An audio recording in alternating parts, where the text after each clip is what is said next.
This is Walt Disney World Today. Give us 5 minutes and we'll give you the world.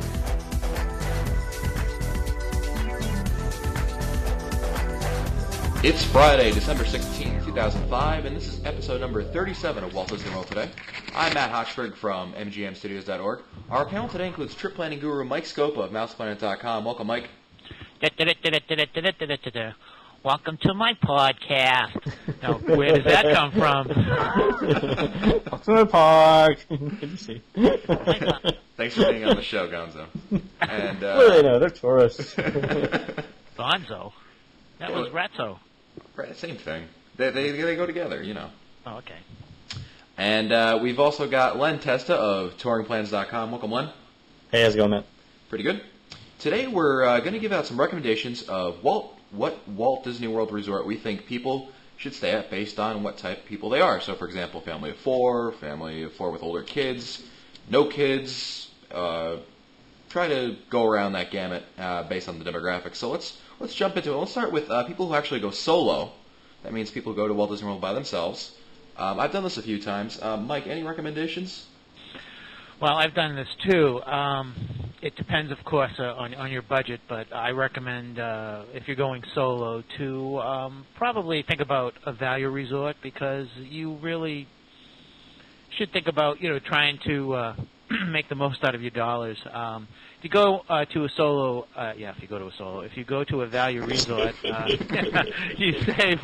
You're going to save money to do other things that you may find to be really interesting. For instance, if you go solo and you go to a value resort, then you'll have extra money to go to the higher level restaurants, and I think that's the key here. So you want to get some kind of a balance. I really think that the value resorts are also going to be family oriented, so you have a lot of people around you, and sometimes people like that when they go solo. So I think that's one choice that I would recommend. I think I totally agree with the getting the value out of it. Going by yourself, you don't have to really impress anyone other than yourself. And the way I see it, you stay at the cheaper resort, like say, I don't know, Mike, I think you might recommend Pop Century, perhaps. Good choice. Very good choice. And, wow, like Svengali. And save some money there, and then you can use the money to splurge on yourself in the parks, and do what you've always wanted to do, and buy stuff that you may not have wanted to do because it might not have been cost effective before. So it's definitely the smart way to go. Len, what do you think? Going solo. I mean, it depends. If the if you're a woman, I don't know if I would want to walk across some of those parking lots late at night. You might want a resort where you've got like an interior hallway instead of an exterior hallway. In that case, I think things like the Animal Kingdom Lodge, which is relatively inexpensive and pretty nice, would work out well, or the Wilderness Lodge. That's interesting. Plus, if you go on that end of it, never mind if you're a woman or not, you can pamper yourself and stay at the resort you've always wanted to stay at, and enjoy it that way. True, good point. So, our next demographic would be a couple looking perhaps for some romance. This, I guess, perhaps is a young couple, or perhaps just not have any kids. Really, is the issue. Well, nothing says romance like Pop Century, I'm sure. Yeah, Mike is just going to say Pop Century, Pop Century, Pop Century. Well, let me tell you. On that one. There's something to be said about Pop Century and couples because there is a bridge over there called Generation Gap Bridge, and I think it's a pretty romantic place. So let's not count out Pop Century, but I would like to say I like to put in my vote for Port Orleans French Quarter because I think that that can be a very enjoyable resort for couples. I think that walking along the Sassagoula River, something like that. I know it sounded like a cold drink. I think the Sarsaparilla River, right? Yeah, Nice. Sarsaparilla River. I think that's a very romantic place, and of course, if I had my druthers, I would go to I would stay at the Polynesian every single time. So those are my. I think in terms of romance, you really can't beat the Poly. I think it's a top destination for people on their honeymoon. I agree. So, I mean, the ambiance is good. The recent menu change at Ohana notwithstanding. I think it's really, really good. Hey, did you see the new concierge menu came out for the Poly as well?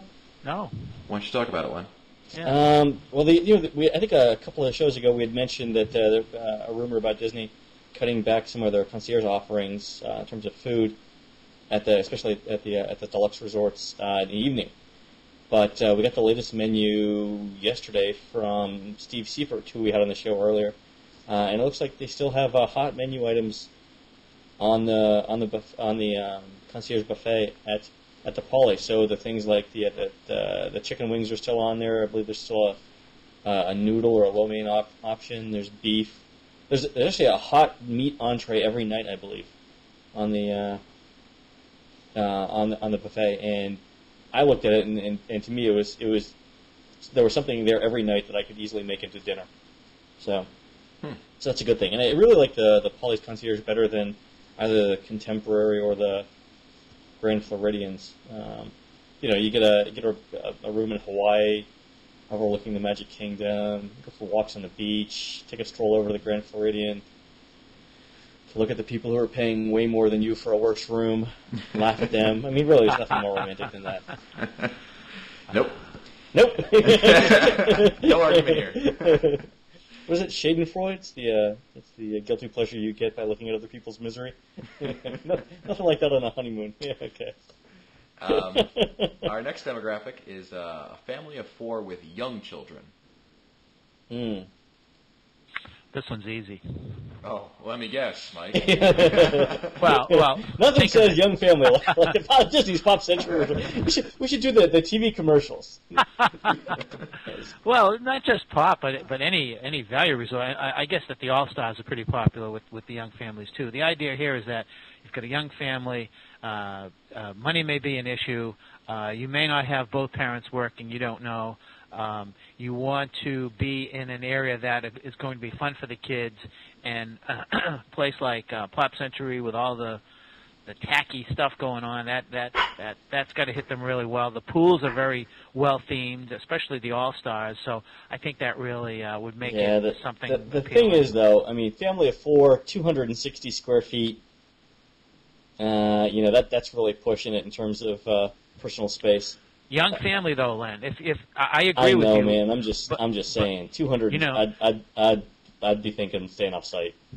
I don't know that you'd put a family of 4 in a value resort. You'd have to go moderate or stay off site. I was going to say Caribbean Beach would have been my pick. Actually, Caribbean Beach has been my choice too. Yeah, good.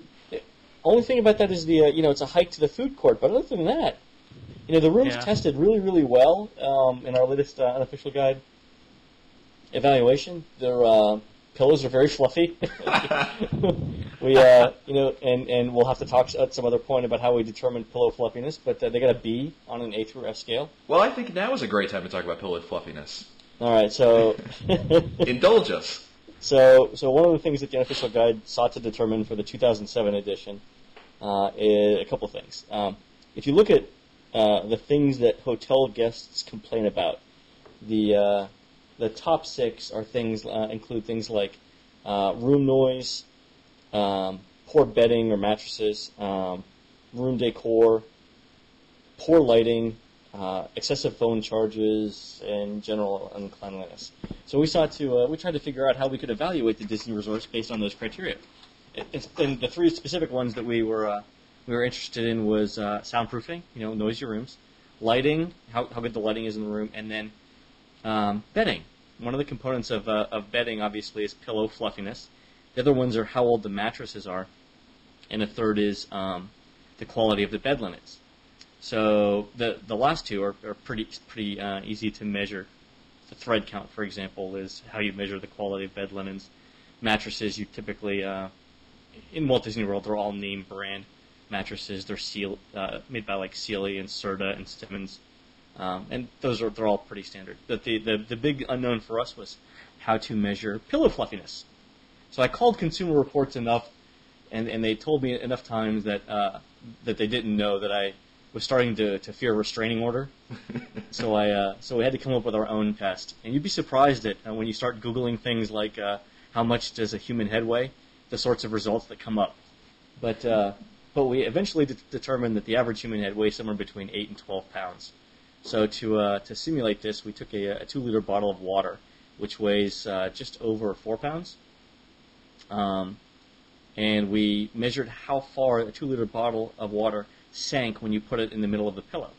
And the reason why we used a 2-liter bottle of water, a couple of reasons. Number one is it's easy to carry, and no one questions you when you carry one through a hotel lobby. If we were using things like a bowling ball or like a mannequin head, not the same. Yeah. So what we did is we measured. First, we set the pillow on the pillows on a flat surface, and we measured that using a carpenter's square, a T-square type thing. Then we put the 2-liter bottle of water on the pillow, measured to the top of the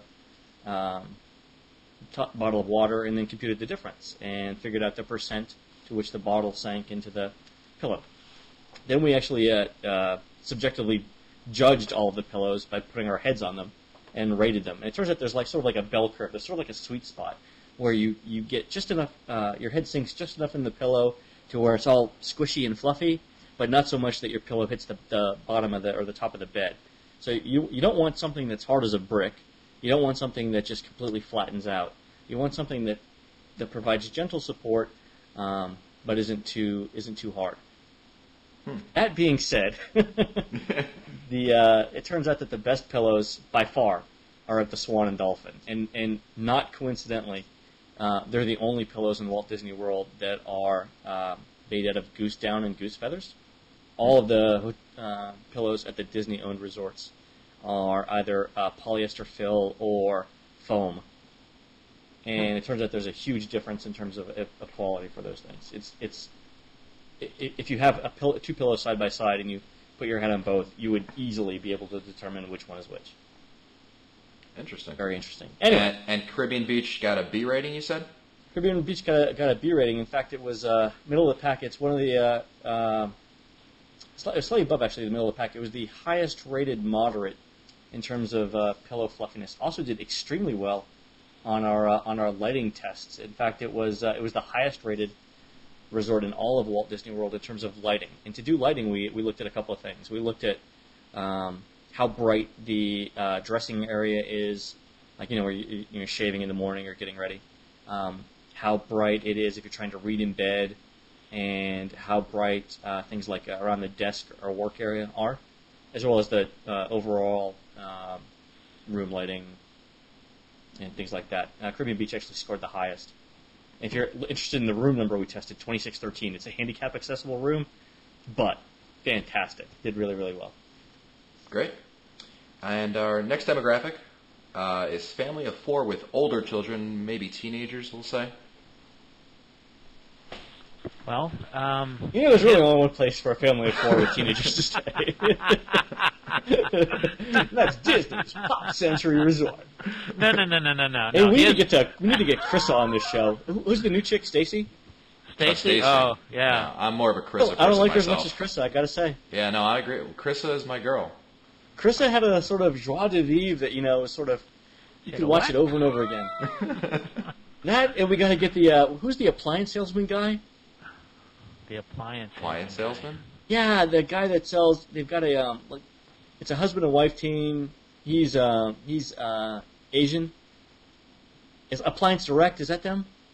Or they do these long 7-minute commercials. They're almost infomercials. We got to get him on the show. This must be in North Carolina. No. It's an Orlando thing. You gotta watch more TV. Oh, sorry, I'm out in. Come in from the clubs. Yeah, you're spending too much time in the rooms, Len. Yeah, totally. When you're talking about families, and you're dealing with family of 4, and you're talking about the ages of the kids, the children, I think that's where you really need to start making your definition as to which resorts are most appropriate. Now, I think that preteens, a family of 4 with 2 preteens probably can do okay in a value resort. But I agree with Len that when you get to the teenage years, the minimum would be the Caribbean Beach Resort. I know that for a fact because my family and we stayed there 3-4 consecutive consecutive trips, and it was fine. The room size was just good enough. I think that Coronado Springs is also a possibility, although I don't really like that resort because it's a convention resort. But if you stay on the left side, if you stay away from the casitas, if you stay on the other side, I think you'd be okay. I think that would be a very good resort for a family that has some teenagers. I thought the casitas were on the left side. I mean, the casitas are on the left side. Oh, you're right. The casitas are on the left side. If you stay on the So right, I want to stay on the right. I want to stay on the right side. I forget what those on the right are called. The casitas are right after the casitas are right after the convention center, I believe. But I just don't want to see suits when I'm down there. You know. Yeah, that's true. But in terms of lighting, they tested really, really well. I like Coronado Springs quite a bit. I think the one thing I like about it is because it's so spread out, it's a little bit more quiet. Yeah. And especially if you get back in some of those ranchos rooms back there on facing the parking lot, it's rare that you're going to get too many people right next to you. So it would allow your kids to be a little bit more noisy without disturbing too many other people, and then it would also lessen the chance of you being disturbed by some other family's brats. Because when your kids do it, it's just harmless fun. But when other people's kids do it, I'm going to highball you guys, and I'm going to say either Boardwalk or perhaps Old Key West or the Yacht Club. Not bad. Especially, and they're closer to Epcot as possible. That's why I picked those resorts, because that way there's stuff to do on the boardwalk. The kids can go down to ESPN Club, or more importantly, they can go to Epcot, assuming you have park hopping tickets or whatever, and you can just go in. They can go ride Soarin' or walk around World Showcase, do all that kind of stuff, and still be kind of within walking distance of the hotel room and all that. Assuming that is, of course, that you can afford it. Yeah, the boardwalk's not bad. I think it's a little bit noisy, but I do like the Old Key West idea. The thing with Old Key West is, again, you got to have a car because everything's so spread out there, and the place is huge. But man, the rooms are nice. That's where Bob's got his DVC at. Hey, Mike, I think you were thinking of the cabanas at Coronado Springs. Yeah, I think you're right. Yeah. The next demographic would be elderly couple. Like a Port Orleans French Quarter. Or a deluxe resort. And I think the reason why I like Port Orleans French Quarter is, A, it doesn't cost very much money, B, it's everything's relatively close. I think from the lobby, we measured the farthest room at like a 2.5 or 3 minute walk.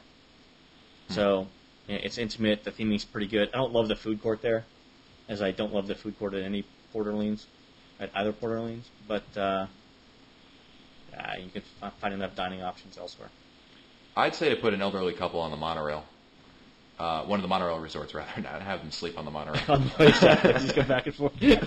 Staying at where are you staying this time? Monorail Blue. Yeah. They can afford it, and there's a lot more convenience in that for them. That's true. You can get to an Epcot resort via monorail too, or Epcot via monorail. Yeah. So the thing is, that's a lot of money, and typically elderly folks are on a fixed income. Yeah, but let's assume the elderly couple has worked hard for their money, and damn it, they need a good trip. That they've scrimped and they saved, and they worked their fingers to the bone for this Disney vacation. That's right. Why is no one recommending the Contemporary for anything? I mean, it's just pleasant. It's maybe it's the lack of theming that doesn't do it for people, but. Yeah, I think the only thing that the Contemporary has going for it is location. But after that, you talk about theming. I don't hear anything about the squishiness of the pillows from anybody on this podcast. Other than that one, I like the location, and I don't think there's anything wrong with the Contemporary necessarily. It's just that there are better options out there. I mean, the coolest thing is that the monorail goes through it, and then once you've done that, it's like, well. Then what? I mean, the restaurants are okay, but you don't have to stay there to eat at the restaurant, so. I think it seems like what we're doing, though, in this discussion is that we are focusing on centrally located resorts. If you think about what we've been talking about, we're trying to position everybody in the center of the entire Walt Disney World Resort so that they're just equidistant from all the specific areas. It seems like that's where we're heading right now. Well, certainly you'd like to be there, but I mean, even the All-Star resorts, which you mentioned, for someone going solo or your beloved Pop Century, are, well, All Stars is more out there than Pop Century is, but they're Right. still kind of on the fringes. And obviously, the more you pay, the more you'll be closer to the action. So we're not going to recommend, say, well, Animal Kingdom Lodge is great, but it's far away from everything, you know? Yeah. That's far away, and it's expensive. Yeah. I thought we should have probably recommended the Swan. Now that I'm thinking about it, probably should have recommended the Swan a lot more. The Swan tested really, really, really, really well overall. I think resorts like Animal Kingdom Lodge, Contemporary, these are like what I would classify as perhaps, return visit resorts, meaning after you've stayed at, the ones we've been talking about, then those are kind of ones you want to hit up because they have such interesting other amenities. Yeah. Yeah, good point. And our last category is a single parent with a kid or possibly kids, maybe their kid's friend or something like that. Nothing says a single parent trip like Disney's Pop Century Resort. Stroll with your child across generation gap. Great. Enjoy Walk our along. food court. Yeah. Walk along Hourglass Lake. Get Walk matching down tattoos. down memory lane. 24 hours at our centrally located arcade. Walk through the bowling pins. Walk through the Dunkin' Yo-Yos. Enjoy yourself here at Pop Century. And do the shuffle at 6 o'clock. Yeah. Well, Pop Century would actually, the value resorts would probably be good since the single parent, odds are, is on a sort of a fairly limited income. Right. So I would think that a value or perhaps a moderate resort during a value season would be a good option for them. I think so, yeah. Glenn? Yeah, really, single parent, it's pretty much the same as once you've got kids, it's especially young kids, it kind of limits your choices. I still like Caribbean Beach for the food court. I like Coronado Springs. No one else does. That's fine. Don't stay there. More room for me. And really, if you can afford it, I like the Swan and Dolphin too. And Len, I think all you need is to have Raglan Road install beds over there, and you'd find a new resort. I was gonna say that. Oh, that reminds me. If you guys want to, if any of our listeners want to kind of come along to meet us, it looks like the third week of March we'll be doing our research trip in Fisher Guide's annual get together in Walt Disney World. So if anyone wants to come along, I'm sure we'll be going to Raglan Road every night. In fact, tonight I was just trying to figure out whether it would be unseemly for me to call up CRO and ask for reservations every night. It's probably too much. Third week in March. Yeah, mark your I'm telling you, calendars. that place just rocks. I'm certainly going back. Well, that's it for us today. This has been episode number 37 of Walt Disney World Today. Be sure to visit the Walt Disney World Today website at wdwtoday.com for the show notes, as well as the ability to send us comments about this podcast. Of course, you can email us at questions@wdwtoday.com. We've got new shows on Mondays, Wednesdays, and Fridays every week. For Len Testa, Mike Scopa, Mike Newell, I'm Matt Hochberg. We'll see you on the next show.